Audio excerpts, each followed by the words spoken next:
Welcome to the SportsHeads NFL Betting Podcast, sponsored by RedZoneSports.bet. Want to know what's hot and what's not in American football?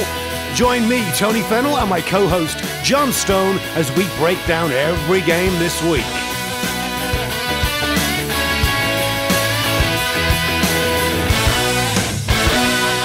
All right, John, here we go, matey. How did you do last week? Not bad, actually. 10-3 on my winners and losers. And 21-18-1 overall. Still have the game tonight to go, but on Monday. But feeling pretty good. I think some of those comebacks were a little hair-raising, but glad to see that the right team won. So let's see if we can do it again this week. All right, matey, here we go.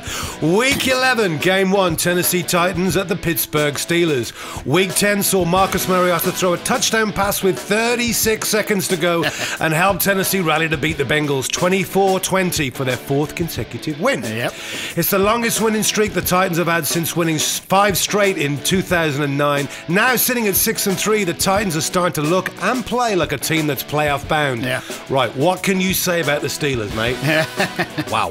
The men of steel, and in particular Big Ben Roethlisberger, showed vintage reserve. Nothing about Sunday's performance was pretty, though. In fact, much of it was pretty awful. Sorry. But the Steelers showed serious resolve and pulled it off and got a 2017 win over the Colts. By the way, the Steelers overcame a 14-point deficit for the third time since last season, which is an NFL record. Wow. Right, you know where I'm going, don't you? Of course. Big Ben and the boys here for me, John. How about you, mate? Yep, Steelers given 7 at home, 44 over/under. Yeah, that two really interesting and intense comebacks. I think both of these got trapped in this past weekend. But Titans, what can you say? Marcus Mariota wins the game for them. 1 touchdown, 1 interception, 4 sacks. Got knocked around a bit. 264 yards. 6 rushes for 51 yards, and that was the second leading on the team, which I don't like. And, of course, now Mr. Mariota has an injured shoulder. I know. We'll see if that's going to affect him for this coming game. DeMarco Murray and Derrick Henry, their running backs, 25 and 96, 2 touchdowns, both Murray. And Tennessee overall, 36 rushes for 180 yards. That's a good sign since he does have a decent rush defense. They also held Cincinnati to 14 for 53 rushing, gave up 265 passing yards to Andy Dalton, 2 touchdowns, no interceptions and 1 sack. But they got the game, they got the win, and that was really impressive. They went down, they could have faltered, but they showed some spirit coming back and winning that game. Speaking of spirit, how about the Steelers? Barely avoided trap game. Listen, Tennessee could have lost to Cincinnati. You would have gone, all right, I can see that. Right. Steelers losing to Indy? Excuse me. I know. Okay, even though Indy's quarterback's playing better. They avoided the trap loss. Roethlisberger, he basically carried the team. 236 yards, 2 touchdowns, an interception, 1 sack. Le'Veon Bell is all right. 26 for 80, team overall 30 for 88, so it was basically all Le'Veon. So that's still only 2.93 yards per attempt. So 9 for 70 in penalties, though. They got to clean that up a little bit. Big time. Injury-wise, Marcus Mariota, as I said, he's got a shoulder issue. See if that affects him. Delaney Walker, their tight end, also, and safety Denoris Cece. Nice. Thank you very much. Are both questionable. Pittsburgh, safety Mike Mitchell, tight end Vance McDonald, and running back James Conner are also questionable. Look, at the end of the day, Cincinnati's punter, Brett Kern, is number 1 in the league in gross punting yards. I'm saying that because I think this will be a defensive struggle, and field position is going to be important. Number 1 in gross punting yards, 52.5, and in net yards, 46 per punt. Very good numbers. Yeah, he's not messing about. Pittsburgh is only 3-2 against Tennessee since 2010. They've only won by an average of 4.4 points per game, and Tennessee's rush defense is number 4 in yards per attempt, 3.6, but their pass defense has given up 17 touchdowns versus 14 sacks and 9 interceptions. So what do? Also, Pittsburgh's number 2 pass defense, 29 sacks, 9 interceptions and 9 touchdowns, and their rushing defense, though, is giving up some yards. So I think this is going to be actually a really good game. Yeah, me too. I think both teams are going to play well. Let's hope that Marcus can play, but I think in the end, Pittsburgh at home, too many big numbers on their side to overcome for Tennessee. Pittsburgh's going to win this game. Tennessee will beat the spread. However, I think it'll be a very close game. I'm going to take the over. Week 11, Game 2, Detroit Lions at Chicago Bears. Don't be fooled by the score on Sunday, John. Detroit won big again, 38-24 over Cleveland, and got their 4th double-digit victory in 9 games this year. But I'm not sure about this team, matey. No. Look, give the Lions credit for winning, and ultimately that's the only thing that matters in the NFL. But their defense got smashed for a season-high 201 yards. And if it wasn't the Browns, and you know this, if it wasn't the Browns they were playing, that would have been a totally different outcome, I tell you. Yes, sir. As for Chicago, the blame for Sunday's inexcusable loss to Green Bay starts at the top with Bears coach John Fox. Chicago, now at 3-6, even had an extra week to prepare for the Packers on Week 10, who, by the way, had played on the Monday night game against Detroit. Yeah. The Bears had won 2 of their last 3 games, and he had to fancy him against the Packers. Oh, boy. It'll be a tough game, and I fancy the Bears, though, to rebound and take this one, John. How about you, mate? Yeah, Lions are giving 3 at Chicago. That's interesting. 44 over-under. I think that's about right. Yeah, Detroit, man, what the heck? They almost crapped out against the Browns. 24-24 in the 4th before they pulled away with 2 touchdowns. Matt Stafford was not quite a one-man band. He did have 249 yards and 3 touchdowns, 1 INT and 1 sack. The running backs, okay, 15 for 87. I'd like to see more attempts, but what are you going to do? It's Detroit. They throw the ball. 1 touchdown rushing for them. Detroit defense, you're right. 2 Cleveland's running game, which has been no great shakes, although it is decent. 201 rushing yards. Crazy. And 2 touchdowns. Wow, you guys got to have to clean that one up. I thought Detroit had a decent rush defense, but apparently they took the day off. They had Sunday off, mate. Chicago, what can you say? Man, that was a frustrating game. I called Chicago, I think we both did, to call this with this game. John Fox, look, I'm going to say one thing real quick. This happened to Todd Gurley a few games ago against Seattle.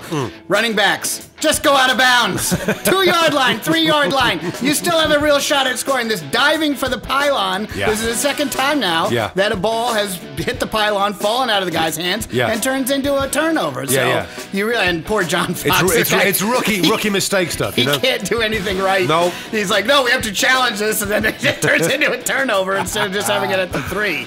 But it was also a bad call because the guy was out of bounds before the ball went out of his hands. But what are you going to do? It's Chicago there. The Jets of the Midwest. Anyway, their running game, the problem for them against Green Bay, aside from some curious issues with pylons, was the running game. It was missing in action. 17 rushes for 55 yards. Mitch Trubisky, your buddy there, the quarterback, he was left to carry the team. All right, not bad. 297 yards, 1 touchdown, but he was sacked 5 times. I like this kid, though, man. I do, too. But you see, he's a manager kind of quarterback. You've got to have a running game to help him, much like Dak Prescott and a lot of these other young guys. They got to have someone there. But I like the fact that he got 297 yards and a touchdown. That's not bad. Defense, on the other side, gave up 121 rushing yards to Green Bay. Running backs Aaron Jones and Ty Montgomery. Aaron Jones then got injured, of course. That's Green Bay's lot this week. Or this year, sorry. And 160 yards rushing overall. 8 penalties for 78 yards did not help Chicago. Injury-wise, for Detroit, running back Dwayne Washington is questionable. They certainly can't lose anybody in the running back position. They can't run anyway. Chicago, nobody is injured of note. Chicago, their pass defense has 26 sacks. Look out. Mr. Stafford, and only 4 interceptions, though, against 9 touchdowns. Both teams, their rushing defenses are giving up over 100 yards, so we'll see if Chicago can rebound and run that ball for Mr. Trubisky. Detroit's 5-1 versus Chicago since 2014, but Chicago's 1 win was at home, and the average winning margin is in the last 5 games is 3.8 points. Wow. Detroit is also very good on the road this year, 3-1. That said, I'm going to give it to Detroit. I think they've got enough muscle to get this one done, and I think Chicago still has some issues to deal with on the offensive side of the ball and their play calling. Chicago will not beat that spread, and I'm going to take the under. Week 11, Game 3, Jacksonville Jaguars at the Cleveland Browns. The Jaguars beat the Chargers in overtime after a dramatic turnover-filled 4th quarter in Week 10 and managed to eke out a 2017 victory. Let's face it, it's not just enough to have a talented team to win the NFL. Teams need luck too. And the Jags got some of that on Sunday. With games against Cleveland, Arizona, and the Colts in the next 3 weeks, the Jaguars have a chance to take control of the division. And thanks to a great defense and perhaps a little bit of luck, they'll do that. Anyway, as for the Browns, you ready for this? What's 323 days without a win between friends, right, John? Oh, my goodness. That's crazy. Ow. The count goes on after a 38-24 loss to Detroit, who, by the way, were the last franchise to finish a season winless. Wow, I didn't know that. Now at 0-9, the Browns actually played well enough to win this game, I thought. Will they go the whole season, John, without a win? Who knows? But you have to say it doesn't look good, right? Well, they'll definitely go one more week without a win. Well, I think so. It's the Jags nice and tidy for me, John. I think you're thinking the same, aren't you?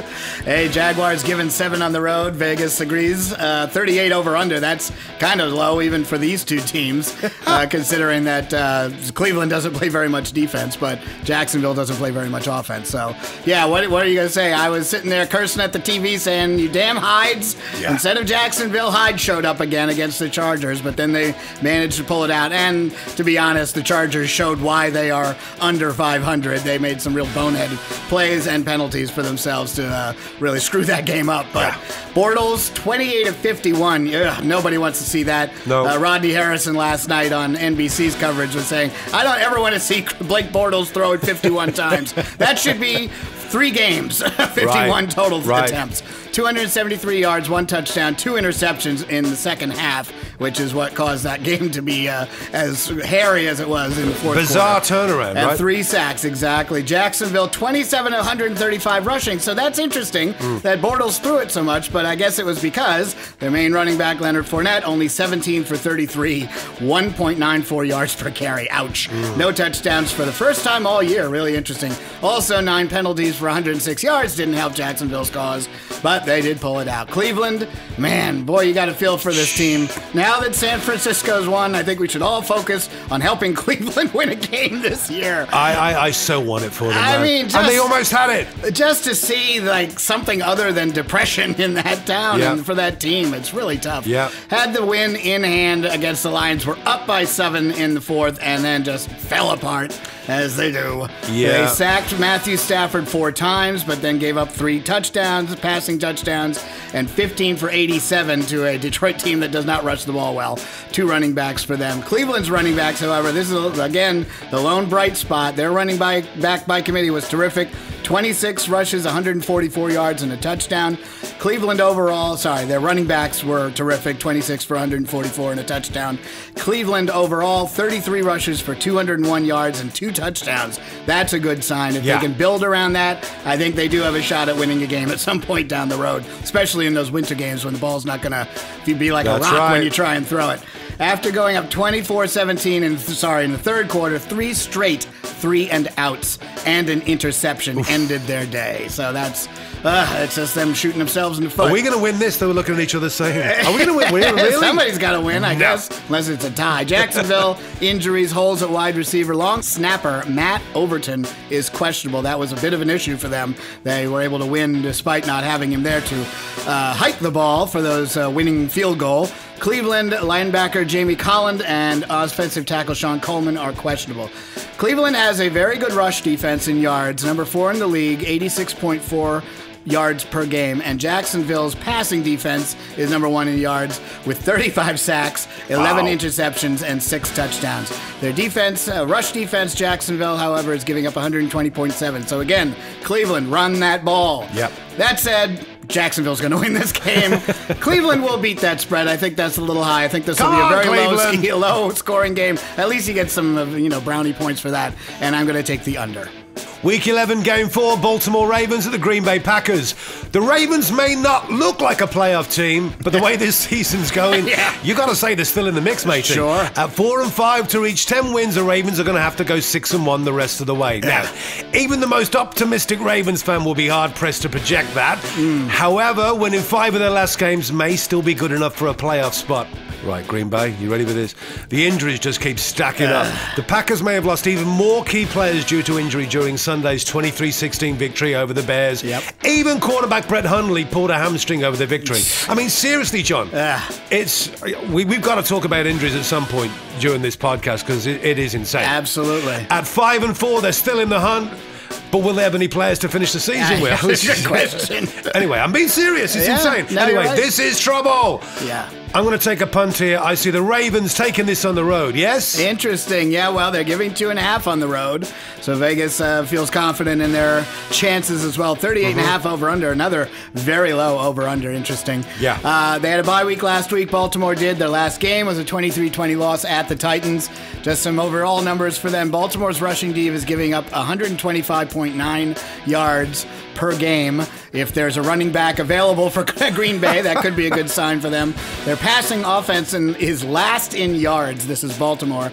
19 sacks, 10 interceptions versus 10 touchdowns. Ouch. And they are converting only 34.1% of their third downs. The number one team is the LA Rams that converts 46.7. Well, we'll get to the Rams. Quite a spread. Yeah, exactly. Green Bay, it was a tough win. The defense really helped, and their running game helped in that win over Chicago. Brett Hundley, he had a managerial sort of quarterbacking game. 18 to 25, that's a good number. He's hanging in there. 212 yards, absolutely. 1 touchdown, no interceptions, 3 sacks. I really love the energy between him and Aaron Rodgers. Rodgers was on the sideline. They were really... That was a beautiful thing. Very, very good to see that kind of support and energy. I think that's only going to help Brett as they go along. Yes. Running backs Jamal Williams and Ty Montgomery were 16 for 111, a very good sign. 1 touchdown. Green Bay overall 37 rushes. Love that number. 160 yards and a touchdown. Their defense also held Chicago's running backs, which is really the strength of that offense, to 55 yards overall. Baltimore, nobody injured right now. They are coming off a bye week, so I guess everybody got their medicine. Green Bay, again, as you said, Tony, my goodness. Quarterback Brett Hundley is questionable. Doesn't end. I think he'll play. I just found out today Aaron Jones, their running back, is out 3 to 6 weeks. Gone. And defensive tackle Quentin Dial is also out. So extra points for Green Bay after Brett Hundley went 12 for 25 for 87 yards, 3.45 yards per pass attempt, no touchdowns, an interception, and a sack against New Orleans. The last 2 games, he has completed 69.8% of his passes. Terrific. 228.5 yards per game. Very good. And 1 touchdown, no interception, but he has gotten sacked a lot. They got to fix that. How much of that, John, do you think is Aaron Rodgers sitting him on the side going, okay, kid? I'm sure. I'm saying you cannot discount the fact that Aaron Rodgers, I'm sure, because he wants this season to continue. Of course he does. Who knows if he can come back, if they make it to the playoffs or not, but absolutely he's going to be there to support the team. He's a lifer for Green Bay. So Joe Flacco, quarterback for Baltimore on the other side, 19 sacks, ouch, 10 interceptions versus 8 touchdowns. So again, they're not going to see a lot of offense in this game. That said, I'm going to go on the other side. I'm going to take Green Bay to win this. I think the home energy and Aaron Rodgers whispering in Mr. Hundley's ear are going to help.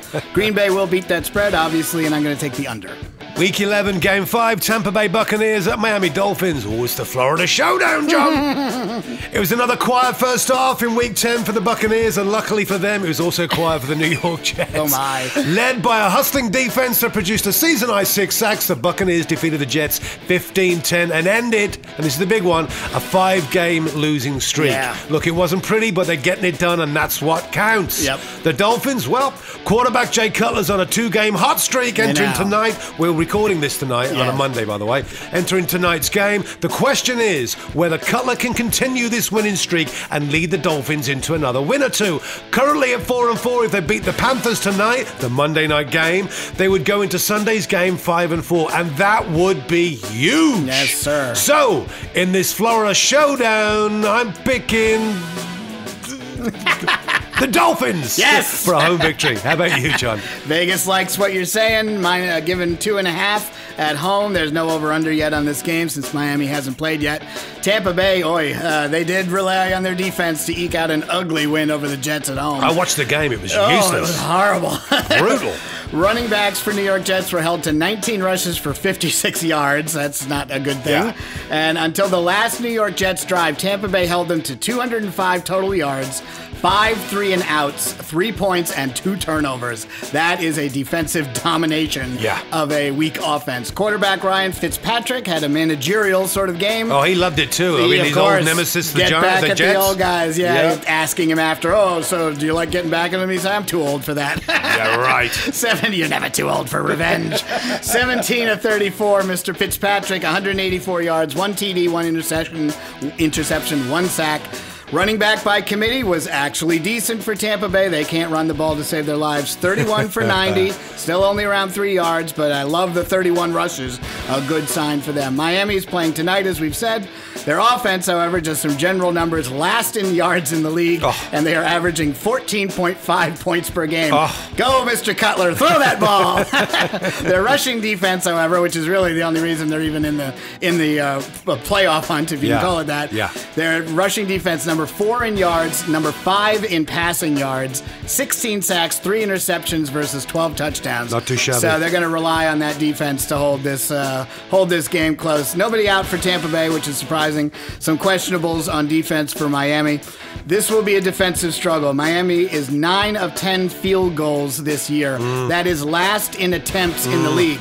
Now think about what that means. That means you haven't even gotten into field goal position enough to be able to have a 9 out of 10 is great, but they can't even get to the field goal range, let alone score touchdowns. The Rams on the other side are number 1 again, 28 of 29. Oh, so we'll get to the Rams. We'll get to the Rams. We keep talking about those Rams. Quarterback Ryan Fitzpatrick in 4 games versus Miami, 2015 and 2016. He was 59 for 103, 5 touchdowns, but 4 interceptions. He does throw those interceptions. And he averaged 180 yards per game. So he has some history with Miami, even though this is, of course, a different team. That said, I don't think there's really enough firepower on Tampa's offense to overcome that defense that Miami has. I'm going to take Miami to win this one. Tampa will not beat that spread, and I'm going to take the under.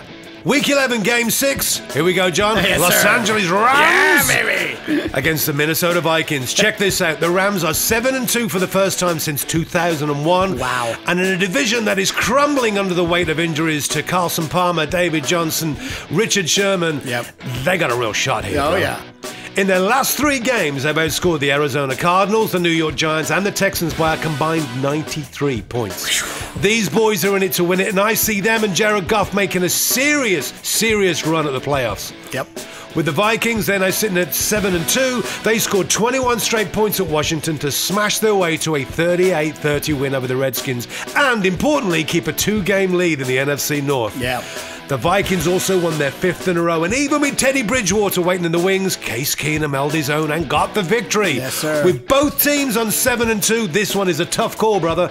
But I'm seeing the Rams getting a win on the road. Am I mad? No, you're not. No way. Minnie is only giving 2 at home, which is a real testament to the Rams' offense. 46 over-under.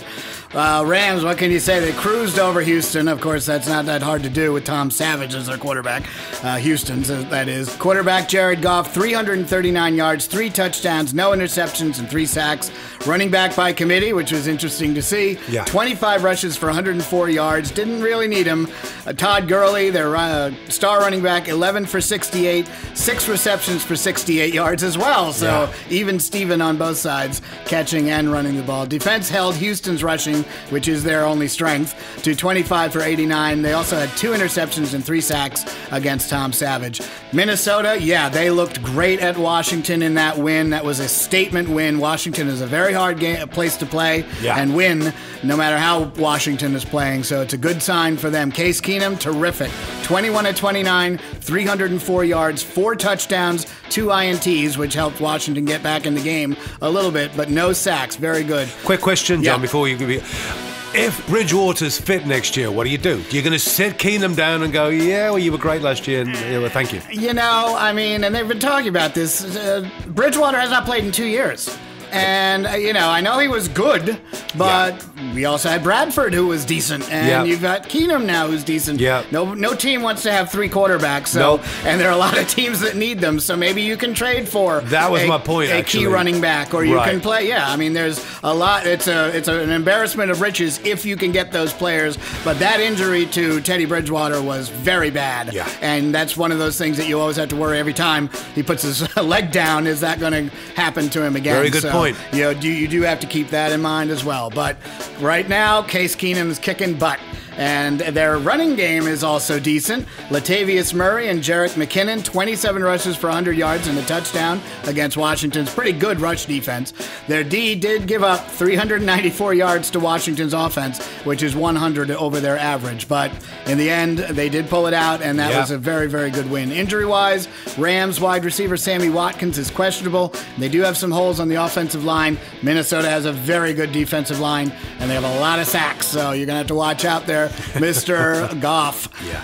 Minnesota safety Andrew Sindejo. Well, say that again. Bless you. Questionable, and they do have holes on the offensive line as well. Minnesota is number 3 rushing defense in yards, 3.4 yards per carry. Their pass defense has 25 sacks, 8 interceptions versus 10 touchdowns given up. The Rams have 28 sacks, 12 INTs, and 11 touchdowns given up. So that's a good sign. The Rams D is giving up yards on the rushing front, 118 yards per game, 8 touchdowns, 5th worst in the league. Ooh. That's what I'm thinking about. A lot of those things, and this is Minnesota at home. But I am going to call this the game of the week. I think it's definitely 2 of the top teams in the NFC right now, along with New Orleans. But I just feel some confidence about these Rams. I think they've got a little bit of magic going for them. So I'm going to take the Rams to win this one too, Tony. They are going to beat that spread, obviously, and I'm going to take the under. Week 11, Game 7, Washington Redskins at New Orleans Saints. What a heartbreaker for the Redskins Sunday. Kicker Nick Rose made a 56-yard field goal with a little over a minute to go and cut the Vikings' lead to 38-30. But, and here's the big but here, Rose's onside kick didn't travel the required 10 yards, giving the ball back to Minnesota, allowing the Vikings to take the kneel, run out the clock, win the game. Redskins dropped to 4-5. Say no more. Brutal. The Saints, wow. What do you say? Now at 7-2, they've won their 7th game in a row on Sunday, and in 6 of those games, they've held their opponents to 17 points or fewer. I mean, those numbers are insane. It's amazing. The numbers on Sunday were just staggering for the Saints defense. I'll let you elaborate on that, John, in a moment. Drew Brees knows how to win this, and with Sunday's 47-10 win over the Bills, in Buffalo, may I add, this team is on fire. Yes, sir. The Saints will go marching in. Do you like that, John? I do indeed. I see a home victory for sure. John? Yes, absolutely. You caught me off guard there. Wait, where am I? New Orleans giving 7.5 at home. That might be generous, actually. I think they can do better than that. Frankly, 51 over under. I think some points are going to be scored in this game as far as Vegas is concerned. Washington, yes, as we just talked about from the Vikings side, the Washington Redskins really had a tough home loss to the Vikings. Another right at the end game that just falls up. It's insane. Yeah, there's the little things that you need to do, and I think that is a bit of a snake bit team. They have been for a while now, and I think every time you think, the Redskins are back, they just find a way not to be. Kirk Cousins, their quarterback, was decent, 327 yards, a touchdown, 1 INT, 1 sack. Their rushing game, not that bad, 27 for 81, 2 touchdowns, but their pass defense gave up 4 touchdowns and 304 yards to Case Keenum, the Minnesota quarterback, and their defense also allowed Minnesota to get this one to go 5 for 5 in the red zone. Did you say red zone? I am sorry. Ding, ding, ding, ding, ding. Sorry. New Orleans, look out, man. I'm sorry, NFC. Wow. You are all looking up at this team right now. They are scary good. 47-10 over Buffalo. It kind of looked like they were running up the score there. I don't know if there was something personal going on or what, but they they went for it on 4th down. It looked like the Patriots back in 07. Running backs, this running back tandem is fantastic. Mark Ingram and Alvin Kamara, scary good. 33 rushes combined, 237 yards. What is this, a college game? 1 touchdown. New Orleans overall, 48 rushes. I love that number. 298 yards and 6 rushing touchdowns. This is a machine. That is a machine. When's the last time Drew Brees went 18 for 24 for 184 yards, no touchdowns, no interceptions, and no sacks, and they won? I'll tell you what, it was been a long time. And their defense, wow, held Buffalo's rushing game, their strength, to 15 for 69. Buffalo's offense overall, 198 total yards. This is a complete package team right now, and if they stay healthy, look out, NFC, and maybe look out, all of you, because they could go all the way. They absolutely could. Sorry to reference the gentleman from ESPN. Nice. Injury-wise, holes on the offensive line. for Washington. New Orleans, safety Kenny Vaccaro is out. Linebacker A.J. Klein is questionable. New Orleans rush offense is ranked number 3 in yards with 142.2 yards per game. Their pass offense is number 5 in yards, and they've only given up 8 sacks all season, 4 interceptions, which are remarkable numbers at this point, and against 13 touchdowns scored. That's terrific. Rush defense for Washington, giving up a little over 100 yards a game. Their pass defense does have 22 sacks, 10 interceptions, but they've given up 16 touchdowns. Right. So you may see some adjustments on New Orleans if they're not running the ball as well as they have been in the past. That said, I can't see this game going to Washington, to be perfectly honest. I think it will be a bit of a track meet, though, but I'm going to give this to New Orleans to win. Washington's not going to beat that spread, and I'm going to take the over. Week 11, Game 8, Kansas City Chiefs at the New York Giants. Kansas will look to hit the ground running after their bye week. The Chiefs, who are now at 6-3, started the year fairly strong, but both their running game and their defense has taken a bit of a hit over the last, the last month or so. Heading into the Giants, so Kareem Hunt should be good and rested and ready to run riot in New York. Yeah. All right, John. Say it ain't so. Oh, it's so. Oh, my word. Look, if the locker room wasn't lost before the game on Sunday, it is now for sure. Yeah. New York lost yet another game, giving a win to a San Francisco team that came in winless. Yeah. With the loss, the Giants dropped to 1-8 on the season. And now the question is, what's next? Saving face ain't going to cut it for New York fans or the team's owners. No, sir. It is proverbial garbage. Yeah. Nothing to say, John. Without a miracle, it's the Chiefs on the road and the Giants looking at 1-10. Give me a break! What are you thinking, John?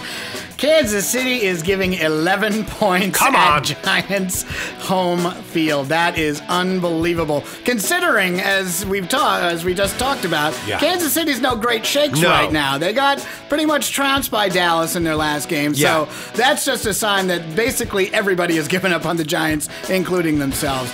KC giving 11 on the road, 43.5 over-under. I think those are about right. KC had a bye week. They, as we said, they didn't do that well against Dallas. They lost the game, obviously. They do look to rebound. That was a tough road loss. Big part of that was Kareem Hunt, their running back, was held in check by Dallas's defense, 9 for 37, but he had a long of 19 yards. So that meant 8 for 18, 2.25 yards per attempt otherwise. He's going to literally arrive in New York and he's going to smash the living daylights out of these players that are not turning up still. I know we're New York fans, you and I. Oh, yeah.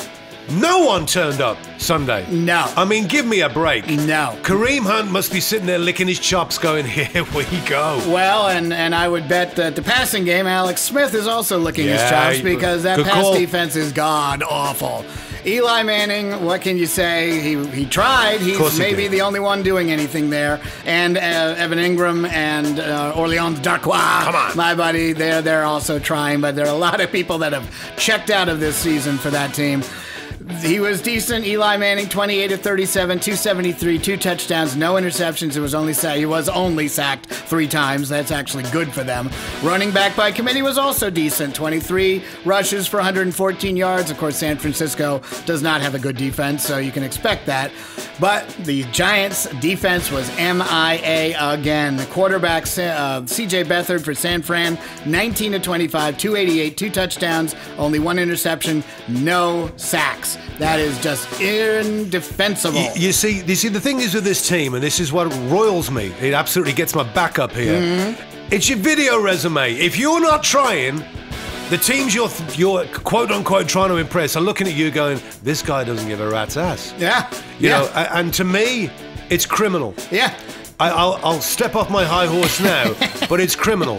Sorry, John, away you go. Well, look, no, I mean, they gave up 186 rushing yards to running back by committee for San Fran. Come on, I don't think seriously. San Fran had 186 yards in the previous 3 games. They were having a picnic with New York. 2 touchdowns. Look, and I don't want to get all wacky tinfoil hat here, but I think you're seeing this around the league. I don't think you're just seeing it on the Giants. I think you're seeing a lot of players that are stepping back, and in other cases, and we'll talk about San Francisco, you're seeing also other teams that are fighting tooth and nail, even though they really already are out of the playoff hunt. But you're seeing teams that are looking around, and you're specifically seeing players and going, am I going to get hurt for this team? Yeah. Am I going to give 110%? Yeah. Well, you can't give 110%, but am I going to give my all for a team that's for the money they're on, they should be given 120. Never mind your 110. But, that's everybody should expect that from a football player, a professional athlete that's making hundreds of thousands, if not millions of dollars a year. But at the end of the day, these guys know they have maybe a 3 to 5 year shelf life in this league. Yep. And they don't want to lose out on, and this is another thing we can talk about at another point. So many of these contracts are stacked against them. They have that big number. It's very gaudy, and a lot of that money winds up going to their agent and manager and everybody else. But a lot of that is performance. There are a lot of performance bonuses in there, and there are a lot of requirements that you need to finish the season. You need to get a certain, a lot of this is driven by the athlete giving everything they've got every day. So sometimes you may not even make it to the end of your contract if you get a terrible injury. So I'm not defending what they're doing. I certainly think some of these terrible, terrible defensive plays and non-plays by the Giants against San Fran were inexcusable. But you're starting to see a lot of the wheat and the chaff getting separated here, and a lot of these players are just going, you know what? Well, come back next year and we'll try it again. Yeah. KC, no injuries. Giants, many holes on defense, as we can see, since the San Francisco 49ers passed and ran through those holes. The New York papers are encouraging the Giants to fire McAdoo. I don't like McAdoo. I don't think this is all his fault. I think a lot of it is his fault. But that team was a mess, and it has been a mess for a long time. They won enough that you could cover it. But even when Coughlin was the coach of that team, a lot of discipline issues, a lot of dumb mistakes by that team, and a lot of backbiting. So, we forget about some players that shot themselves in the leg and went to jail. That's the Giants, so they've been a mess for a while. Anyway, announcers on the game after the game in the studio called out Janoris Jenkins in particular for a lackadaisical tackling, and they showed it he basically was El Toro, letting the bull go by. So he was unfortunately the brunt of a lot of those problems. Big thing for Kansas City, Andy Reid, 18-2 in regular season games after a bye week.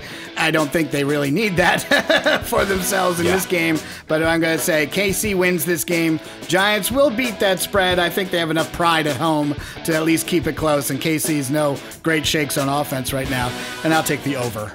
Week 11, Game 9, Arizona Cardinals at Houston Texans. For the Cardinals, the Seattle game cost them more than a loss. Yeah. They lost two huge players, left tackle DJ Humphries and their leading tackler Devon Branch, to season-ending injuries. This comes 3 weeks, by the way, after quarterback Carson Palmer broke his arm. Nightmare! At 4-5, they're still in the hunt for a playoff spot, but no room for a slip-up now, John. Yeah. As for the Texans, well, they hope that quarterback Tom Savage will give them a little bit of a better outing on Sunday, but in reality, he didn't. No. Although the Texans kept it close against the Rams in the first half, their 33-7 loss showed that this team just isn't good enough to be in the playoffs. And with a team now at 3-6, the Texans need to start thinking about staying healthy and look towards rebuilding next year. It's a win for Arizona for sure on the road here for me, mate. How about you? Yeah, they're giving 1.5 at Houston and 43.5 over/under. I think those are both about right. Arizona, Thursday night flop in their home loss against Seattle. Stanton, their backup quarterback, Drew Stanton, 24 of 47, 273. Not bad. Not bad as far as yards, not for completions. 1 touchdown, no interceptions, 2 sacks. Adrian Peterson decided not to show up. 21 of 29, 1.38 yards per carry against Seattle's now stout rush defense. They weren't that good early in the season, but they're much better now. Arizona, they look bad in their home loss to Seattle on Thursday night. Quarterback Drew Stanton, not that bad, I guess. 24 of 47. Certainly could get a better percentage than under 50 in completions. 273, 1 touchdown, no interceptions, and 2 sacks. Adrian Peterson was MIA, 21 for 29 in rushing. That is 1.38 yards per carry. And Arizona overall was 24 of 34, 1.42 yards per carry. So if you're going to drop it all on Drew Stanton's lap, you don't expect yourselves to win. Although they did play a close game, and their defense was very helpful in that cause. The running back by committee for Seattle, which is not much of a committee, 23 of 75, and they also sacked quarterback Russell Wilson 5 times. So those are things they can hang a little bit of something on. Houston did not look as good against the Rams. They did hang in there for a while, but the Rams pulled away and stayed away after the first half. Quarterback Tom Savage, 194 net passing yards, 50% completions, 1 touchdown, 2 INTs, and 3 sacks. That is not a 1-2-3 that you want. Nope. Running back by committee for them was not bad, 25 of 89, but 1 run was 21 yards, so that meant otherwise it was 2.83 yards per carry against still a pretty mediocre Rams rush defense. Their defense also gave up 443 yards to the Rams. Pretty much everybody's doing that these days. 3 touchdowns, no interceptions for Jared Goff, the Rams quarterback, and they also gave up 136 rushing yards and passing yards combined to running back Todd Gurley. So Houston's missing on all cylinders as opposed to hitting. Arizona holes on the offensive line. Really, Carson Palmer is the only thing that matters there. Yes. Houston has holes on the defensive line, and wide receiver Will Fuller is questionable. But again, the only thing that matters is Deshaun Watson is out, as well as TJ Watt and Whitney Merciless. They're defensive stars. So that's really what's causing Houston to basically pack it in for this year, which they should. Another understudy game that nobody wants to see. I'm going to take Arizona, though, to win this one. I think they have a little more going for them, especially with Mr. Larry Fitzgerald on the field. That always gives them a chance. Houston will not beat that spread, and I'm going to take the under. Week 11, Game 10, Buffalo Bills at Los Angeles Chargers. At Buffalo, the cracks have been showing for weeks, and on Sunday, the team's defense finally crumbled. Oh, yeah. They got spanked good and proper by New Orleans Week 10, and with the Bills now at 5-4, this team is heading in the wrong direction as they try and end their 17-year playoff drought. Yeah. The Chargers, well, they reverted to their old ways on the road Sunday against the Jaguars. They had the win locked up. All they had to do was run out the clock, but nope, not LA. They led for most of the game, but lost and dropped to 3-6 on the year, and their playoff hopes appear to be hanging by a thread. Oh, yeah. I think the Bills will get their act together here, John, and grab the win on the road. What are you thinking, mate? Chargers only giving 4 at home. I think Vegas feels good about the Bills' chances as well. 43.5 over/under. Yeah, boy. Buffalo, I mean, only a couple weeks ago we were saying this is the team. We love these guys. Where did that Smash team go? and grab I don't know point. what's happening. Yeah. Their defense got bombed again in a second ugly loss in a row for them.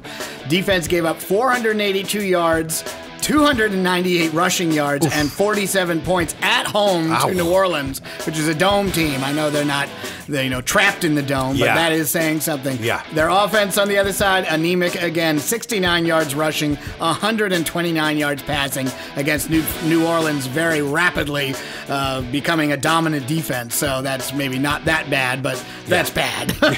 Last 2 games, this is what's really bad for the Bills defense. In the last 2 games, they are averaging giving up 406.5 yards per game, 246 rushing yards per game. Remember, the Jets hung 184 on them in the previous game, and 40.5 points per game given up. That is dreadful. I mean, terrible. I don't know what other team is doing that bad right now. Chargers, where's it all gone? I don't know. I mean, it just sort of disappeared. And defense was one of their strengths, so that's really got to be disturbing to them. Quarterback Phillip Rivers for Los Angeles. That was a tough loss for them. He was decent against a very stout Jacksonville defense. He got 2 passing touchdowns, only 1 INT, but that INT was bad, and that cost them the game. No sacks also, which is a real impressive sign. Running back by committee did not give very much help, despite a good effort. 30 rushes, I love that number, 87 yards. 2 rushes for 26, though, so the rest of them were 2.18 per carry. Not going to get it done. Dumb penalties, though, Chargers. 7 for 77. I was watching the end of that game, and they kind of screwed themselves. And also costly turnovers. 1 interception and 1 fumble. Those all combined to lose them that game. Yeah. Injury-wise, for Buffalo, defensive end Jerry Hughes is questionable, and they also have some holes on offense. Chargers linebacker Hayes Pullard and offensive tackle Joe Barksdale are both out. Thank you. Buffalo's D is in a free fall right now, and I'm not sure how they're going to turn that around. That's a really ugly trend that they are on right now. Chargers rush defense is pretty awful. Well, it is awful. It's 30th in the league in yards, 135.1 yards per game. So since that used to be Buffalo's strength, maybe they'll find a way to make that work again. That said, Chargers are actually a very decent team on the road, and they played very close to the New England Patriots when they lost up there late in the game. So I'm going to give them this one. I think the Chargers will win. All right. I think the Buffalo Bills are really in search of something right now, and I don't think that's going to work. That's going to help them win this game. Los Angeles Chargers will win. Buffalo will beat that spread, however. I think it'll be very close, and I'm going to take the under. Week 11, Game 11, Cincinnati Bengals at Denver Broncos. The Bengals travelled to Nashville to face the Titans and really needed a win. This game got exciting late, but the Bengals folded, lost 24-20 and fell to 3-6 on the season. This is the most insane part. Cincy had a player kicked out of the game for making contact with the official. And then to make matters worse, as he's walking off, he gives a guy, a Titans fan, the middle finger on his way out. Not great. Not great. And as for the Broncos, Week 10, I watched this game go down south early doors, and there's no doubting that the special teams unit were the first domino to fall. Man. I mean, shocking. Yeah. Really poor play resulted in the Pats giving them a 41-16 smashing. The team has now dropped to 3-6 with their 6th consecutive loss. Ouch. And like a few other teams in the league, the road to the playoffs looks a hell of a long way off, John. I'm giving this to Denver without even a thought. I really think they're going to rally and get the result. What do you think, mate? Yeah, they're giving 2.5 at home, a 40 over-under. I think those are both about right. Neither team can score right now. Cincinnati, the Bengals got the lead against Tennessee, and the Bungles gave it away. I know. They are just something to see sometimes. The quarterback, Andy Dalton, was solid. 265 yards, 2 touchdowns, no INTs. Very good for him. 1 sack. Running back by committee, not so much. 14 for 53 overall. And their rush defense gave up 180 yards. So that's not good. They did sack Marcus Mariota 4 times and got an interception. Yep. They do have a decent pass defense, so that is in line with their normal behavior on that front. Denver, well, now they're down to Brock Osweiler as quarterback. Yeah, exactly. Brock. That's a great name. It's a porn star name. Great name, but it didn't do much for him. 18 for 33, 221, 1 touchdown, 1 interception, and no sacks. Running back by committee was not bad. 29 for 99. That's a little over 3. 1 touchdown, but their defense was awful. And their defense is their strength. 386 yards given up. 3 passing touchdowns. You expect that with Mr. Brady. And a rushing touchdown. And their special teams also let them down, as you said, giving up a kickoff return for a touchdown. Yeah. So they are just lost everywhere on that field right now. I don't know what you can do with Denver, but hey, it's Cincy coming to town, and they make a lot of teams better. Many holes on defense for Cincinnati right now. Linebacker for Denver, linebacker Todd Davis, and tight end A.J. Derby are questionable.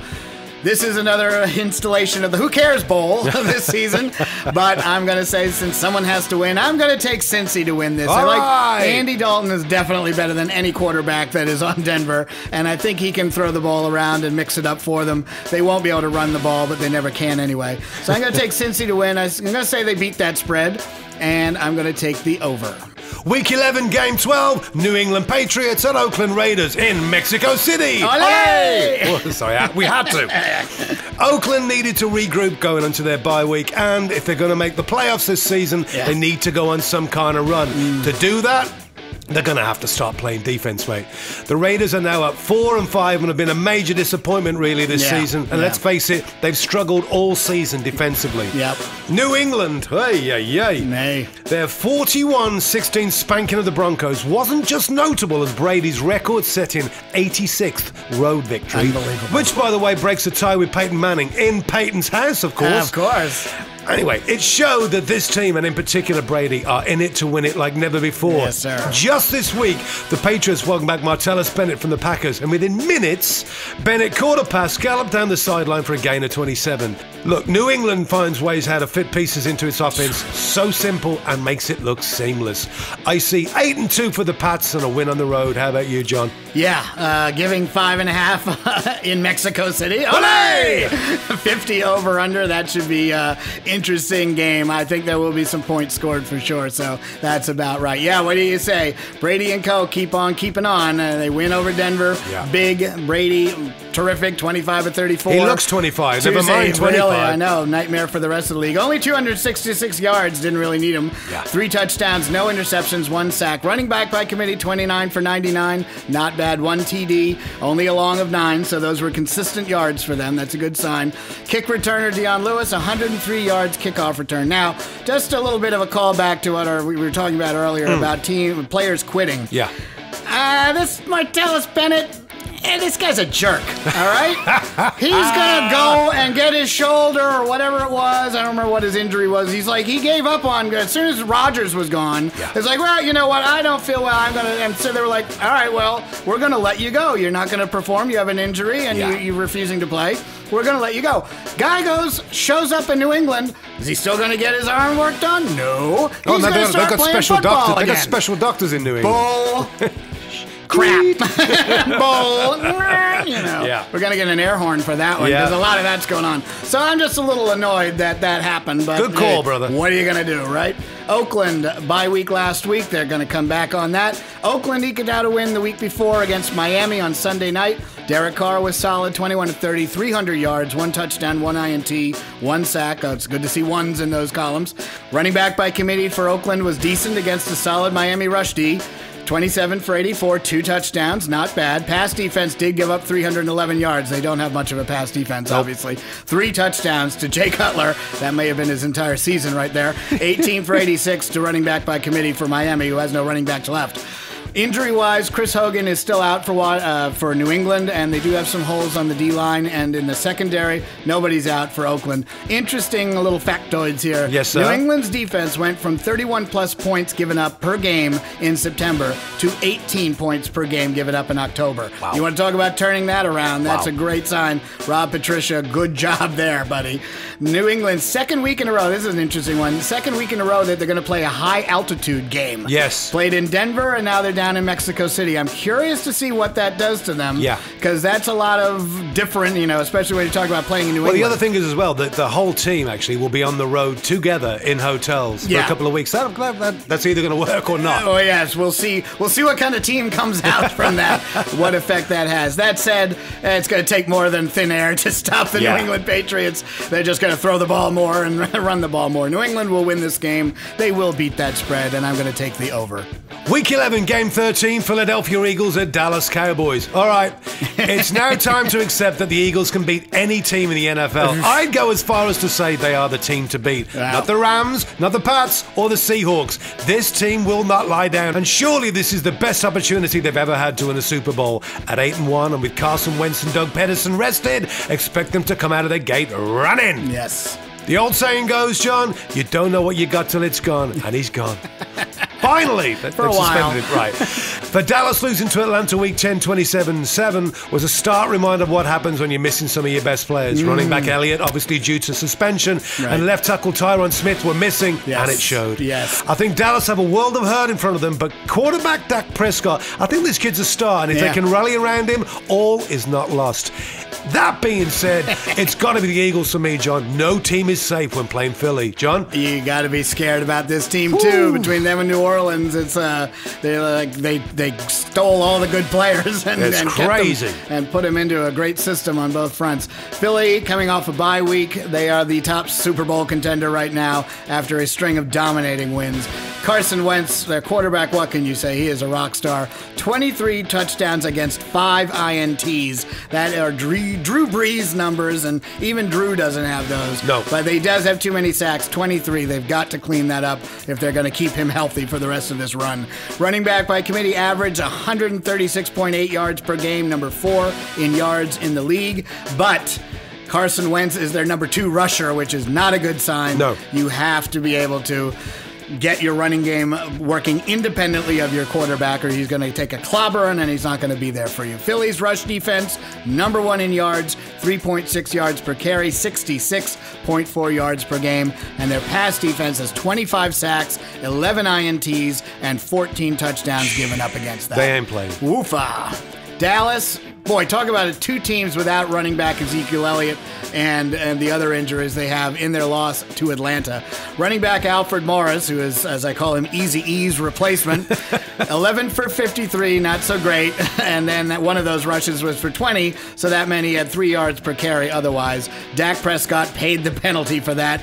20 of 30, which are not bad numbers. 176, no touchdowns, no interceptions, 8 sacks. I watched that, and Prescott was beaten. I mean, he's going to live in an ice bath until this game. Dallas gave up 2 passing touchdowns to Matt Ryan. That's nothing to be ashamed of. 132 yards and 2 touchdowns to running back by committee for Atlanta. Prescott also lost 2 fumbles. They just really, got clobbered in that game, which I was surprised. I thought they showed something in their previous week, even without Elliott. I thought they would have a real shot to win this, but they did not from the beginning. Injuries: Philadelphia defensive end Tim Jernigan and tight end Zach Ertz are questionable. Dallas kicker Dan Bailey is out, and his replacement Mike Nugent missed a 38-yard field goal against Atlanta, so that's not a good sign. Other holes on offense, but really it's Elliott missing.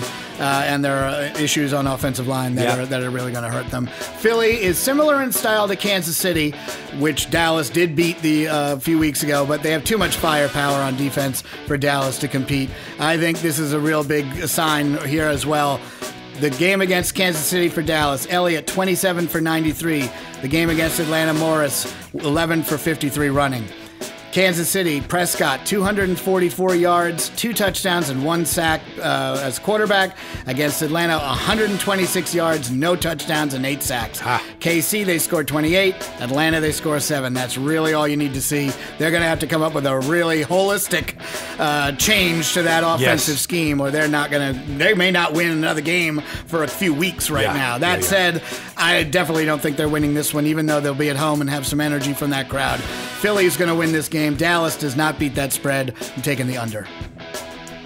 Wrapping up this week, Week 11, Game 14, Atlanta Falcons at Seattle Seahawks. This is the Monday night game, John. Yes. They're back! The Falcons demolished Dallas on Sunday, winning 27-17 on the back of their best defensive effort from the team all season. Yep. Atlanta needed to win this game to try and build some confidence and momentum heading into Seattle next week, and they got both. Yes. Their defense has been solid all year and finished the day with 8 sacks. And a rain, as we were just talking about, a rain of pressure on quarterback Dak Prescott throughout the whole game. Absolutely. I feel for that kid. Yeah. At 5-4, it ain't over till it's over for this team. As for the Seahawks, their win over the Cardinals Week 10 cost them Richard Sherman for the rest of the season, which is basically a disaster. I mean, that was a nightmare. Yeah. The team came into the game 1 spot out of the playoffs in the NFC, and with the Falcons, Eagles, Jaguars, Rams, and Cowboys on the horizon, the only silver lining is that the Atlanta game comes next Monday. So the Seahawks have 10 days to rest and hopefully recover. Yeah. This will be a close game. It's the final one of Week 11, but I'm picking Seattle at home for this one, John. What do you think, mate? Vegas likes what you're saying, Tony. Of Seattle giving 3 at home, 45 over-under. I think those are both right. Yeah, Atlanta, very solid win against an arguably depleted Dallas team. Are they back? I mean, we've been expecting them to be back for a while, but this was definitely their best all-around performance this year by far. Matt Ryan, very good. 22 of 29, 215, 2 touchdowns, 1 interception, 1 sack. You like those numbers. Yeah. Running back by committee for them, 34 for 132 and a touchdown. Defense held Dallas to 233 total yards, a very good sign for a team that keeps giving up leads in the second half. Yeah. Seattle, Wilson looked good. Quarterback Russell Wilson, 22 of 33, 238, 2 touchdowns, no INTs, although he was sacked 5 times against Arizona. Running back by committee, they cannot run, but they did this time. Yep. 23 for 75, a little over 3 yards. Look, they'll take it. But their lead rusher, running back Thomas Rawls, was only 10 for 27. His long was 23. So that was 9 for 4 otherwise. Yoinks. But at least Russell Wilson was their 3rd leading rusher this time. Not the first. As opposed to the first. Right. So that's a good sign. Defense held Arizona rushers to 24 for 34 and Adrian Peterson to 21 of 29, 1.3 yards per carry. Seattle used to not be able to stop the run. They really tightened up on that, which is a good sign for them. Atlanta running back Devontae Freeman is doubtful. Seattle, Earl Thomas is out, but Pete Carroll says he will play as a hamstring issue. Wide receiver Doug Baldwin is questionable. Cornerback Richard Sherman is on IR, unfortunately, and guard Luke Jokel is out. Thank you. Seattle, they win games, whether they're scoring, which they did over Houston, or with their defense over the Giants and Arizona and other teams. Yeah. ATL, in my mind, is still trying to get on track. They had a great win against Dallas at home, but I think this is going to be a whole different environment for them with all that noise in Seattle. Matchup of the game for me, Atlanta's wide receivers Mohamed Sanu and Julio Jones versus what's left of Seattle's Legion of Boom. That's going to be where this game is won. That said, I'm also going to go with you there, Tony.